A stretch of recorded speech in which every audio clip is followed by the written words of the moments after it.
반갑습니다. 손창용 세무사입니다. 자, 12월 달 찬바람 불기 시작하면 우리가 이제 급해지는 부분이 하나가 있죠. 세무적으로 이제 연말정산과 관련되는 부분이 되겠습니다. 그래서 저희들이 세무사랑 2로 연말정산과 관련되는 전반적인 내용들을 정리를 하려고 합니다. 자, 그 부분에 있어서 이론적인 부분과 세무사랑 2가 어떻게 접목이 돼서 진행이 되는지 하는 부분을 오늘 이 시간에 전체적인 부분들 설명을 드리려고 합니다. 이론적인 부분들은 가능하면 간략하게 핵심적인 부분만 정리를 하고요. 많은 시간을 세무사랑 2의 기본적인 내용들 위주로 또 특이한 기능들이 있다면 그 기능에 대해서 자세히 설명을 드리려고 합니다. 자, 순서는 먼저 근로소득에 대한 연말정산에 대한 부분들을 정리를 하고요. 두 번째 순서로 이제 퇴직소득에 대한 부분, 그 다음 사업소득과 기타소득, 이자, 배당소득에 대한 원천징수 실무를 정리하도록 하겠습니다. 그럼 이제 프로그램을 통해서 기본적인 내용부터 정리하도록 하겠습니다. 자, 그러면 이제 원천징수 전산 실무 프로그램 사용법에 대해서 구체적으로 한번 보도록 하겠습니다. 우리 세무사랑 2를 실행하게 되면 세무사랑은 회계관리, 부가가치세, 원천징수, 법인조정, 개인조정으로 이렇게 구성이 되어 있고요. 구성이 되어 있는데 오늘 지금 설명드리려고 하는 부분은 원천징수에 대한 부분이 되겠습니다. 원천징수는 여러 가지 메뉴가 있는데 대표적인 게 근로소득관리, 연말정산관리, 사업소득관리, 기타소득관리, 일용직 근로소득관리, 이 일용직 근로소득관리와 퇴직소득관리까지 정리가 되고 나면 세무신고서류, 전자신고까지 정리가 되도록 되어 있습니다. 그리고 그러니까 인건비와 근로소득과 관련해서는 4대 보험과 연결이 되기 때문에 사회보험관리, 4대 보험 위탁 서비스까지 이런 메뉴들이 구성이 되어 있습니다. 제가 오늘 이제 설명을 드리려고 하는 부분은 근로소득, 연말정산, 사업소득, 기타소득, 일용직, 퇴직소득과 세무신고 관련되는 내용 위주로 설명을 드리려고 합니다. 자, 이 페이지에서 작업연도에 대한 내용이 나오고 있습니다. 이 작업연도라고 하는 부분은 재무회계, 회계연도와는 조금 다른 개념인데요. 다른 개념인데 원천징수의 작업연도는 1년 단위로 진행이 되고 있습니다. 그래서 원천징수 프로그램에서는 작업연도별로 그 데이터가 집계돼서 처리되도록 구성이 되어 있다라는 겁니다. 그래서 재무회계나 세무회계, 회계기수나 사업연도와 별도로 원천징수 업무만의 특성 때문에 작업연도를 별도로 확인하신 후에 진행을 하셔야 되는데 그 확인은 상단 부분에 보시면 화면 상단 부분에 1000번 주식회사 한국전자라고 하는 회사 이름이 보이고요. 그 다음에 개인인지 법인인지 하는 내용이 보입니다. 회계연도 11기 사업연도고 사업연도가 2015년도로 되어 있습니다. 그래서 회계, 재무회계와 세무회계 관련해서는 2015년도로 지금 작업이 이루어진다라고 말씀드릴 수가 있겠고요. 자, 옆에 보시면 부가가치세에서 또 2015가 있습니다. 부가가치세도 2015 버전으로 지금 작업이 이루어지고 있습니다. 그리고 원천 2015, 원천징수 관련되는 부분도 2015년도 기준으로 작업이 이루어지고 있다라고 보시면 될 것 같습니다. 그렇기 때문에 원천과 원천징수와 관련해서는 작업하실 때 반드시 상단 부분에 있는 원천 2015 작업 연도를 반드시 확인하신 다음에 진행을 하셔야 되고요. 만약에 그 작업 연도가 다르다라고 하면 그러니까 기수 변경이라고 하는 아이콘을 통해서 원천징수에 대한 작업 연도를 2014나 2013 또는 2015로 이렇게 변경해서 작업을 진행하시면 되겠습니다. 자, 근로소득에 대한 원천징수에 대해서 살펴보겠습니다. 우리 교재 4페이지가 되겠습니다. 자, 근로소득에 대한 원천징수와 연말정산 분야에 있어서는 원천세 세무정보 실무가 가장 중요한 부분이라고 이야기를 할 수가 있는데 이러한 중요한 내용이 전산화가 필요한 이유를 우리 교재에서 1번부터 5가지 정도로 이렇게 설명을 하고 있습니다. 급여나 재수당, 상여 등의 지급 시에 세금 계산에 많은 시간이 소요되고 이런 작업들이 매월 반복된다라는 겁니다. 그리고 사원의 인사 업무와 직접 관련이 있고요. 이중근로나 각종 공제사항 등으로 인해서 업무량이 증가하고 있고 또 국세청에서 지급명세서를 전자제출을 의무화하고 있기 때문에 전산화를 통해서 이런 업무들을 단순화시킬 필요가 있다라는 겁니다. 그래서 원천징수 프로그램에서는 근로소득과 연결되는 메뉴를 보면 근로소득 관리와 일용근로소득, 그 다음에 일용근로소득으로 연결될 수가 있고요. 이러한 소득들을 바탕으로 퇴직소득까지 연결이 되고 있습니다. 그리고 근로소득과 관련해서는 연말정산 관리까지 연결되도록 되어 있다라고 보시면 될 것 같습니다. 자, 근로소득에 대한 부분들 구체적으로 살펴보면 우리 교재 5페이지에 사원 등록이 되겠습니다. 사원 등록은 그 사원에 대한 주요 인적 사항과 세법에 의한 소득 공제가 되는 인적 공제 사항, 4대 보험 관련되는 정보, 그 다음에 현 근무처의 관련 사항을 입력하는 메뉴가 되겠습니다.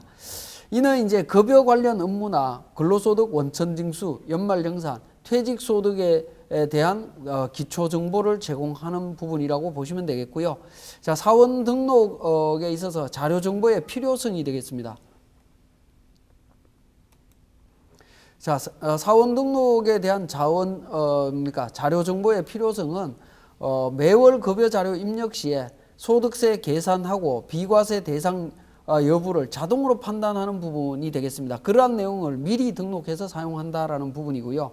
매월 간이세액표에 의한 세액 계산 시에 공제 대상 인원수, 즉 부양가족 명세를 통해서 공제 대상 인원수를 자동으로 산출할 수 있도록 하고 있습니다. 자, 그 다음에 또 연말정산 시에 과세소득이나 비과세소득, 기타 소득 공제 등에 대한 자동 계산, 근로소득 원천징수 영수증을 작성하는 데 있어서 기초 자료를 제공하고 있습니다. 그 다음에 중도 퇴사자에 대한 연말정산 여부를 결정할 수가 있습니다. 퇴사 연월일을 입력을 통해서 정리할 수 있고요. 퇴직소득 원천징수 시에 근속연수 계산이나 퇴직소득 원천징수 영수증 작성에 기초 자료를 제공합니다. 그리고 재무회계 분야의 퇴직급여 충당금 설정이나 퇴직급여 추계 계산 등에 필요한 자료를 제공하고 있습니다. 이러한 이유 때문에 그러니까 사원 등록에 대한 기본사항, 부양가족 명세 추가 사항을 정확하게 등록하실 필요가 있겠고요. 자, 이렇게 등록된 자료는 매년 등록하는 방식이 아니고요. 이미 등록되어 있는 자료는 다음 연도로 2월에서 사용할 수가 있고 신입사원이 만약에 추가로 입사했다라고 하면 추가 등록을 통해서 사용하실 수가 있겠습니다. 자, 2월 하는 방식에 대한 부분은 2월 하는 방식은 원천징수 파트에 데이터 관리에 마감 후 2월이라는 부분이 있습니다.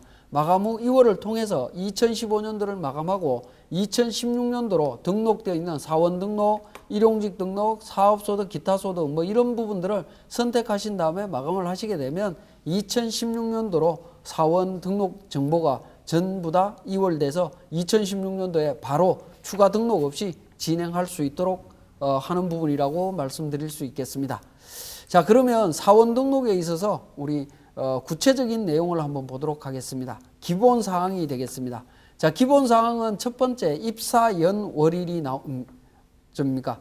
사원 등록에 있어서 먼저 보실 부분은 오른쪽에 4번 성명 주민등록번호에서 직원의 주민등록번호를 등록하는 내용이 있습니다.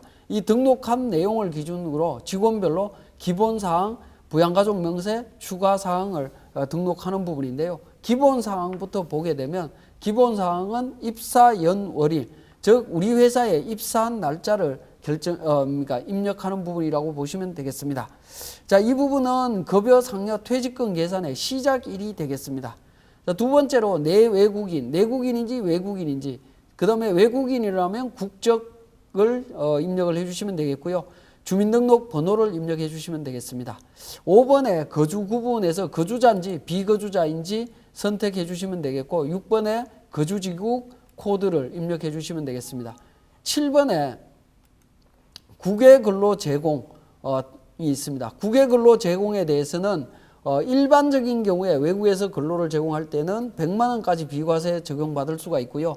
원양 외황 선박인 경우에는 월 300만 원까지, 건설업인 경우에는 월 300만 원까지 비과세를 적용받을 수 있는데 국외 근로 제공 여부를 여기에서 세 가지 중에 하나를 선택하시게 되면 급여에 대해서 한도까지 비과세 적용이 자동으로 적용되는 부분으로 이해를 하시면 되겠고요. 단일 세율 적용에 대한 부분은 외국인 근로자인 경우에 단일 세율 적용 여부를 등록하는 것으로서 단일 세율 적용하는 걸로 선택하시게 되면 기본적으로 17% 총급여 기준으로 17%로 세액이 계산이 된다라고 말씀드릴 수가 있겠습니다. 그 다음에 생산직 여부가 되겠습니다. 생산직 근로자에 대해서 연장 야간 휴일 근로수당에 대해서 연 240만 원까지 비과세 적용받을 수 있는데 그 비과세 적용 여부를 여기에서 결정하는 부분이라고 보시면 되겠습니다. 등록하시면 되는데 생산직이라고 하게 되면 생산직에 대해서는 조건이 있죠. 월정액 급여 150만 원, 150만 원과 전년도 총급여 2,500만 원 이하인 경우에 적용이 되는데요. 전년도 총급여는 여러분들이 알고 계신다면 직접 입력을 하시면 되겠고, 만약에 전년도에 연말정산 정보가 우리 세무사랑2에 있다라고 하면 F8번에 부양가족 불러오기라는 메뉴가 있는데요. 거기에 역삼각표를 눌러보시면 전년도 총급여가 나옵니다. 전년도 총급여를 클릭하시게 되면 전년도 연말정산 추가자료 입력 총급여액을 불러옵니다 라고 해서 얘를 선택하시게 되면 전년도 자료를 불러와서 자동으로 반영하게 됩니다. 이 사원 같은 경우에는 월정액 급여가 150만 원 이하라 하더라도 전년도 총급여가 4,624만 원이기 때문에 생산직에 대한 비과세 규정은 적용이 되지 않겠습니다. 자, 그 다음에 주소라든가 이런 부분들 등록하시면 되겠고요. 11번에 국민연금 기준소득월을 입력하게 되면 매달 국민연금 납부해야 되는 금액이 자동으로 급여대장상에 반영이 되겠습니다. 건강보험료 표준보수월을 등록하게 되면 건강보험료 납부액과 장기요양보험료 납부액이 자동으로 결정돼서 반영이 된다라고 보시면 되겠네요. 고용보험도 마찬가지 개념이고 산재보험도 마찬가지가 되겠습니다. 자, 그리고 퇴사연월일. 퇴사연월일은 근로관계의 종료일로서 근로자의 퇴사일을 입력하는 것으로 퇴사일까지 중도연말정산 및 퇴직소득에 대한 원천징수 업무와 연결이 된다라고 보시면 되겠습니다. 그리고 퇴직금 중간정산일이 있습니다. 퇴직금 중간정산일에 있어서 중도 퇴사에 대한 부분을 입력을 한다라고 하시면 등록을 하게 되면 계속 근로관계는 유지하면서 중간정산에 의해서 중간정산일까지 퇴직금을 정산할 수 있는 내용으로서 중간정산에 대한 정보를 등록하는 부분이라고 이해를 하시면 될 것 같습니다. 자, 그렇게 정리를 하시면 되겠고요. 두 번째로는 이제 부양가족 명세가 되겠습니다. 이 부양가족 명세는 직원별로 기본공제 대상자 및 추가공제 대상자의 정보를 등록하는 곳이 되겠습니다. 여기에 기본공제 대상자 및 추가공제 대상자에 대한 부분은 개별적인 요건들이 별도로 있습니다. 별도로 우리 교재에 9페이지까지 있는데 이 부분에 대한 부분 설명을 드리고 추후에 조금 있다가 다시 부양가족 명세에 대해서 자세히 설명드리도록 하겠습니다.